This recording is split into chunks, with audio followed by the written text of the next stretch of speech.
আসসালামু আলাইকুম দেশবাসী আমার, ভালো আছেন সবাই? আমিও আলহামদুলিল্লাহ ভালো আছি।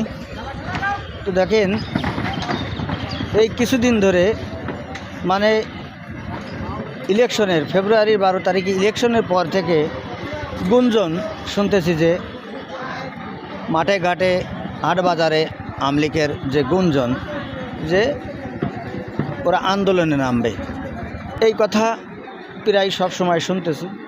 কিন্তু এই যে আন্দোলন, আপনার এই 12 তারিখে যে নির্বাচন হয়েছে, এই নির্বাচনের আগে কিন্তু এই ধরনের কোনো কথা শুনিনি। কিন্তু এই 12 তারিখের পরে যে নির্বাচন হলো, এই নির্বাচনের পরে এসে কিন্তু এই কথাগুলো আসলে শোনা যাচ্ছে বা বাস্তব যেটা সেইটাই দেখলাম। তো দেখেন,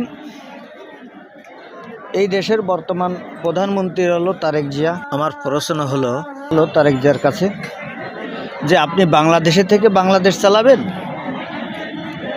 না দিল্লি থেকে শেখ হাসিনা বাংলাদেশ চালাবে?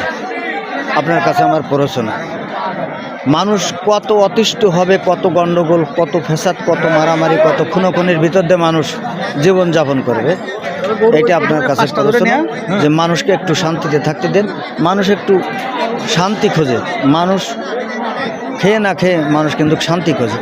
তো এই বাংলাদেশের শান্তি কখন কবে ফিরে আসবে এইটা আমাদের জানা নাই। তারপরে আপনি প্রধানমন্ত্রী, আপনার কাছে জোর দাবি যে বাংলাদেশে কোনো নৈরাজ্য না সৃষ্টি হোক। তো সবাই ভালো থাকবেন, দোয়া রাখি। আল্লাহ হাফেজ।